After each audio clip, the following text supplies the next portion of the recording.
Hello friends, I am Asit Kumar Sahu. Welcome to the first session of Value Chain Business Models.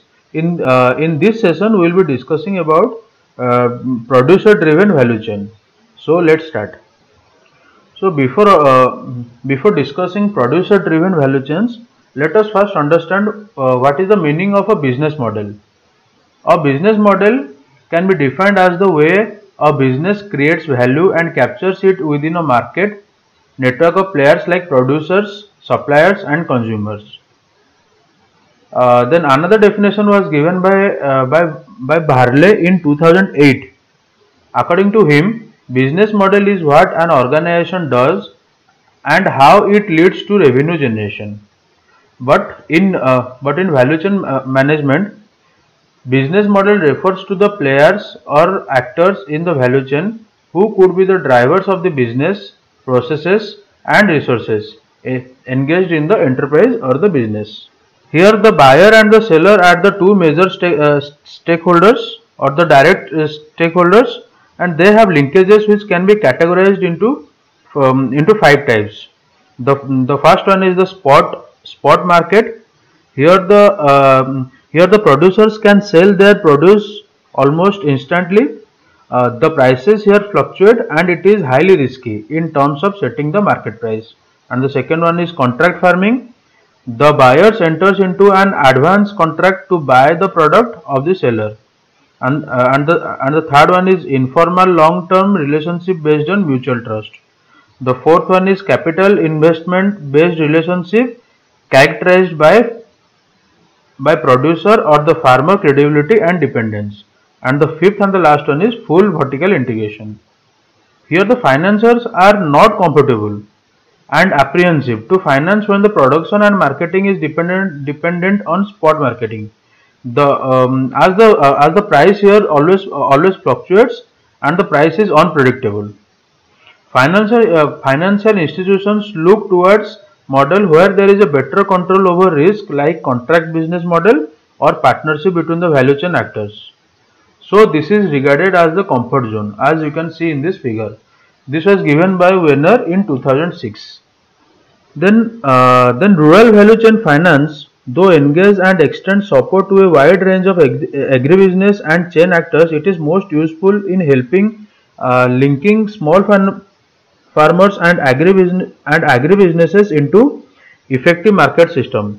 Smaller farmer and agribusinesses which need finance for developing economies of scale are best benefited from the rural value chain finance by reducing the risk of the lenders and buyers. So for their economic and social consideration, small farmers or the agribusiness are specially supported. There are different type of organization model for smallholder production. Those are producer driven, buyer driven, facilitator driven, vertically integrated. We will discuss all these models individually in the next session, and in this session we will be discussing about producer driven model. So here the driver of the in producer driven value chains, the driver of the organization is the small scale producers, especially when formed into groups such as associations or cooperatives or FPOs. And large scale farmers are also the driver of the organization. Here the rationale. What is the meaning of rationale? Rationale is the set of reasons behind it. Here the rationale are access new market, obtain higher market price, stabilize and secure market position. So here association plays a very important role as they become the driver of the value chain development.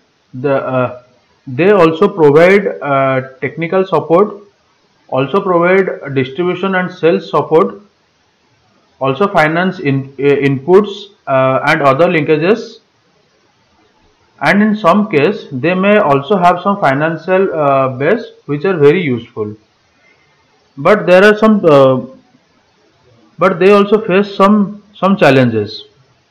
The first is producer may not be aware of the market needs as well as the needs of those in the chain who are closer to the end consumer. And the second is the producer often struggle to get finances and association with strong partners is required, which can help get financing and for linking to reliable and competitive markets and partners. Here, while the startup years are particularly very difficult because there is a lack of capacity and economies of scale with time and support. Producer models can become strong and begin to access financing based upon the strength of their transaction flows and market partners. So this is the producer driven value chain model. Here the small farmers come together to form a producer, then they sell their product to the distributors, and then the distributors sell their products to the retailers or the dealers.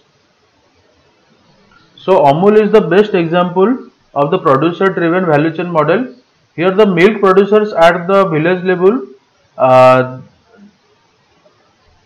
they are responsible for milking and carrying the milk to the primary milk producer cooperative society. Here the primary milk producer cooperative societies are responsible for collection, weighing and grading of the milk and the milk products, and then they sell it to the district cooperative milk producers union. Here the district cooperative milk producer union are responsible for planning, processing and packaging, and then after doing all these activities they sell it to the state cooperative milk marketing federation, who is responsible for marketing and distribution, and then the final output is then sold to the consumers for the fulfillment of the demand. So here also we can see that the State Cooperative Milk Marketing Federation gives technical inputs, management supports and advisory services to the district cooperative milk producers, and they also make payment on the regular basis to the district cooperative milk producers. So the primary milk producer cooperative also gives loan to the milk producers, and the payment is made twice a day, and the milk producers at the village level they get benefited by some of the activities like veterinary first aid is also given to them, artificial insemination, breeding services, sale of the cattle field, fodder and training is also given to them. So so this is a two-way activity or the value chain business model where all of those who are involved in this value chain model are benefited. So in the next session we will be discussing about buyer driven value chain model. Till then, thank you.